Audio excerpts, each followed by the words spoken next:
decided to come today because I think it's important for me.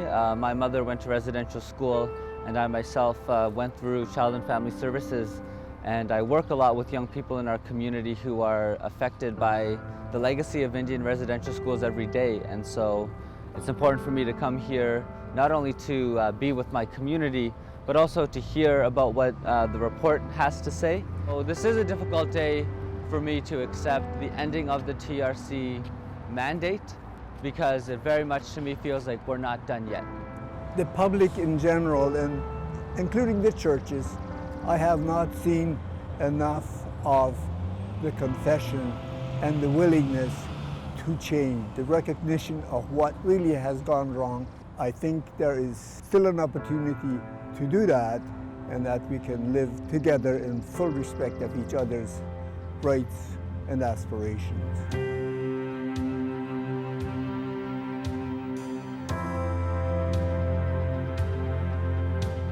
We don't need help, we need relatives. Our philosophy is that we're all related to each other and to the whole creation.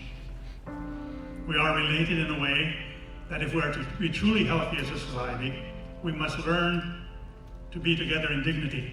The last residential school was in 1996, so we still have current members of the generation that have experienced that, their parents and their grandparents that have gone through being torn from their families and their language and their culture and their traditional ways of dress and their practices. And all of those things have left us with a serious legacy that we see reflected in the child welfare system and our correction system, and make us recognize what the causes of issues like missing and murdered Indigenous women and children, where they're rooted in our history of colonialism, why we have to put that in context when we deal with those issues, and not deny that it's a real social and political problem rooted in our history. We're very proud that this September, in partnership with the Canadian Museum for Human Rights, the city will host the first ever National Anti-Racism Summit at the Canadian Museum for Human Rights. We acknowledge our shared history and begin a collective journey of reconciliation together.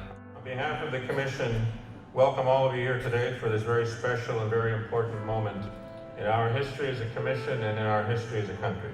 Our recommendations should not be seen as an itemization of the national penance, but as an opportunity to embrace a second chance at establishing a relationship of equals which was intended at the beginning and should have continued throughout.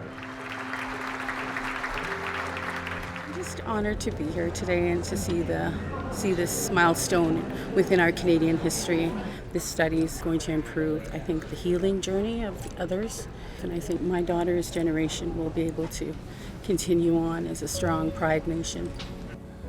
The fact that they pushed for not only education on residential schools in Canadian school systems, but education on treaties, I thought was probably one of the things that we could do right now in Manitoba. We could implement treaty education tomorrow.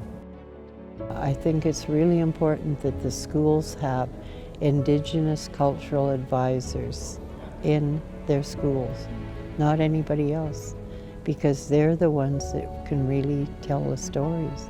They're the ones that know. They're Indigenous. And I think with the CFS, they should be working with the families. When you pull apart a family, how can you mend them? It's all of our problem. Everybody has to step up and take some responsibility here. And Commissioner Wilson said herself, it's time for Canada to be brave. Be brave, Canada, and accept part of the responsibility of reconciliation moving forward. And I took those words to heart, and I'm going to ask Canadians to be brave too. Recognize that this happened yesterday, but its legacy is still alive and flourishing today. We've got to stamp it out together, and that's really what it's all about.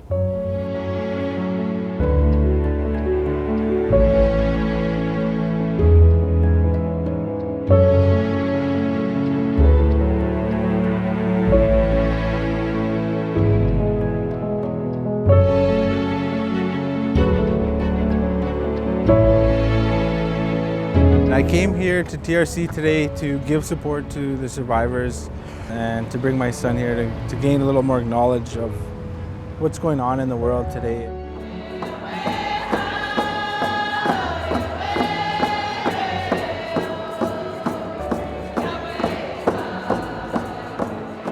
felt so much support being in there. I was just like, this is what we need to grow and not to be quiet and just spread the word and, you know, teach it to everybody with the history of what has taken place today.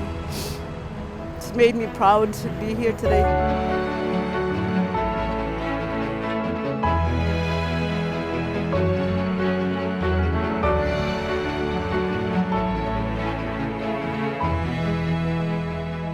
This brings to a closure the formal TRC, but into the future, the church and others are working together to look at ways of walking the path of reconciliation. Really today is more of a beginning than anything else. It's more of a beginning than an ending.